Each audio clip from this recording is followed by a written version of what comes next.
এই সেই গাছ যে কিছুদিন আগেও একবারে ছোট্ট ছিল, আজ সেই গাছ কতটা মায়াবী, কতটা সবুজে ঘেরা। ঠিক আমাদের জীবনটাই এমন।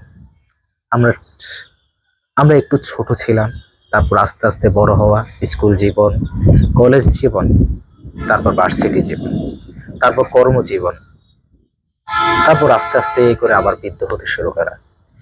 এই যে এই গাছগুলা, এটা যখন ছোট ছিল তার প্রতি মানুষের আশা আকাঙ্ক্ষা একটু বেশি ছিল।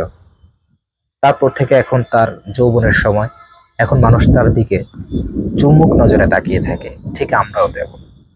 ছোট থেকে আমরা মায়া আদরে বড় হই, মানুষ মায়া করে। যৌবনে এসে মানুষ আমাদের প্রতি আকৃষ্ট হয়।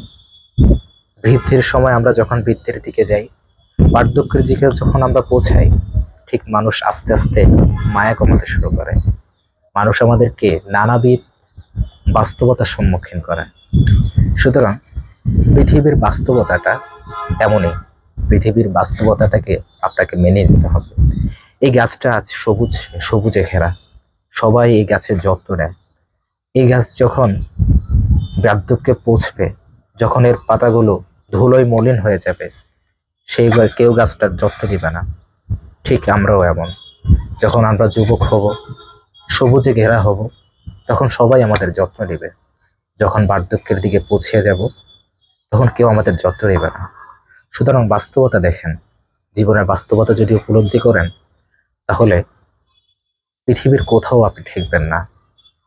জীবনের বাস্তবতা যদি উপলব্ধি করেন, তাহলে জীবনে কোথাও আপনি হতাশ হবেন না। সুতরাং আসুন আমরা বাস্তবতা তাকাই, বাস্তবতাকে বিশ্বাস করতে শিখি।